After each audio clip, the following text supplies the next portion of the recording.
택시기사 폭행 징역 1년 구형. 예. 기억하시죠? 운전 중인 택시기사를 폭행한 혐의로 재판에 넘겨졌던 이용구 전 법무부 차관에 대한 결심 공판이 오늘 있었습니다. 재판을 마치고 돌아가는 이용구 전 차관의 모습부터 먼저 만나보겠습니다. 징역 1년 구형되셨는데 심경이 어떠실지 여쭤봐도 되겠습니까? 검찰은 증거인멸 교사가 명백히 성립한다는 주장인데 어떻게 생각하시는지 마지막으로 하시고 싶은 말씀 없습니다. 마지막으로 그리고 카메라 앞에서 한번 간략히 말씀해 주실 수 없으신가요? 없습니다. 예, 보신 것처럼 취재진의 질문에 아무런 답변도 하지 않은 이용구 전 차관인데요. 사실 이용구 전 차관은 택시기사 폭행 사건이 있었을 때 본인이 어디에 있고 어떤 차에 탔고 누구를 어떤 행동을 했는지 전혀 기억하지 못한다, 만취 상태다 이렇게 주장을 했었습니다.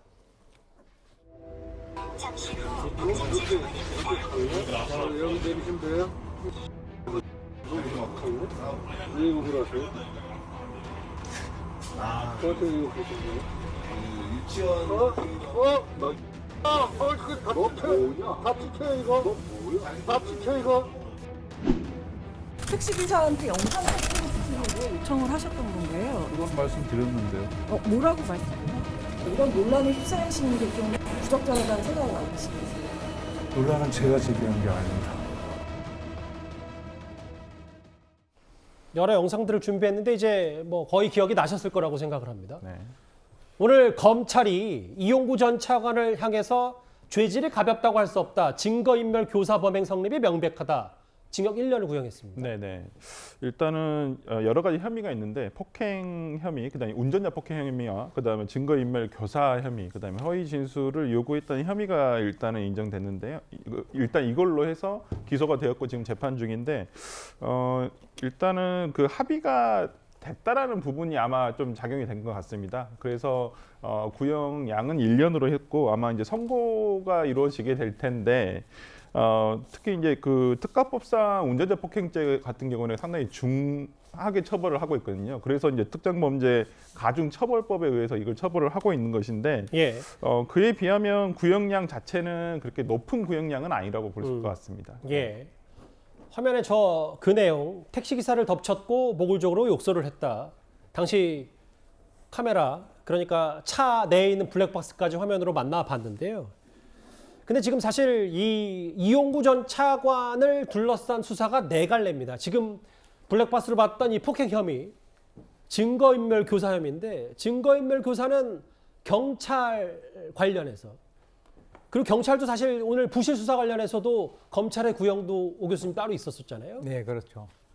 실제로 이제 저게 이제 아까 말씀 나왔는데 이 A 씨하고 이 전 차관 간에 있어서 통화 내역을 분석을 해보고 예. 휴대전화 포렌식을 해봤을 때 증거인멸 그리고 이제 증거인멸 교사 이것이 이제 나왔다라고 하는 것인데요. 실제로 이제 블랙박스 영상을 지워달라라고 해서 합의금을 통상적인 합의금보다는 상당히 많은 한 1,000만 원 정도를 건넸다라고 맞아요. 하는 그런 것이죠. 사실 이제 이렇게 됨으로써 어떻게 보면은 이 그 도덕성에 있어서 상당히 좀 타격을 받았다라고 볼 수가 있고요.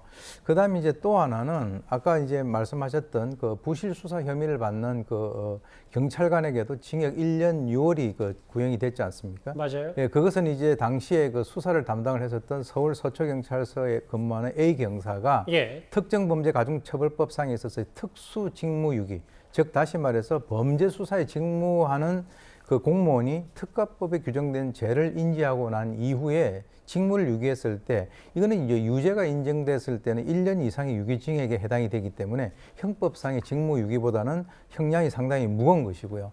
또 이제 거기에 추가적으로 이 간부들에게도 이제 그 정직 처분이 내려졌는데 당시에 형사과장을 하던 A 씨에게 그 정직 1개월 정직 처분이 내려졌습니다. 그런데 경찰청장을 상대로 해가지고 이것에 불복 소송을 냈다가 패소를 했다라고 하는 것은 사실 저는 이제 이렇게 생각을 합니다. 여건이건 야건이건 이런 사건을 있는 그대로 경찰이 수사를 할 수 있는 그런 경찰이 돼야만 진정으로 국민을 원하는 경찰이 될 수 있다라고 생각을 합니다. 알겠습니다. 사실 이 해당 폭행 사건이 발생했던 초기 당시 여당이었던 민주당에서는요. 이용구 전 차관을 다소 옹호하는 발언까지 나왔었습니다. 화면을 보겠습니다.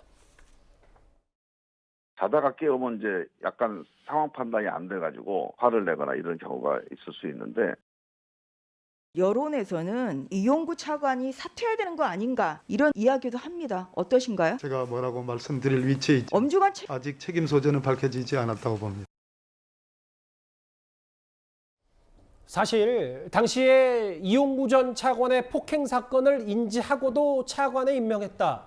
이 부분 때문에도 여러 뒷말이 나왔었는데 당시에 기억을 저도 되살려 보면 법무부 차관 꽤 역할이 중요했었거든요. 당시 윤석열 검찰총장에 대한 징계 여부에서 꽤 중요한 역할을 했기 때문에 이 부분이 꽤 논란거리였었습니다. 그렇습니다. 이용구 전 차관은 사실은 임명 자체가 비난받을 소지가 굉장히 커요. 2020년 12월에 임명이 되는데 한 달 전에 이제 택시기사 그 폭행 사건이 일어났고 당시에 그 이용구 전 차관이 공수처장 후보로 그 물망에 올랐습니다. 예.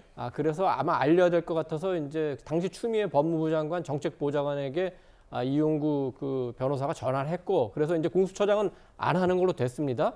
그런데 불과 한 달 뒤에 윤석열 검찰총장을 징계를 하려다 보니까 법무부 차관이 반드시 우리 편, 확실한 우리 편이 돼야 되는 상황이 된 거예요. 그러니까 이런 사건이 있는 걸 알면서도 그러니까 인사검증을 부실하게 한 게 아니라 아예 묵인한 거죠. 이런 그 비위를. 그리고 임명을 했기 때문에 이 자체가 인사에서 굉장히 도덕적으로 비난받을 소지가 큰 겁니다. 그러니까 지금 와서 아무도 그 이용구 차관을 누가 응원하거나 지원하는 문정권 인사들이 없는 겁니다. 예. 일단 검찰이 오늘 징역 1년을 구형했기 때문에요. 이용구 전 차관을 보고 1심 재판부가 어떤 판단을 내릴지 저희가 그 후속에도 잘 지켜보도록 하겠습니다.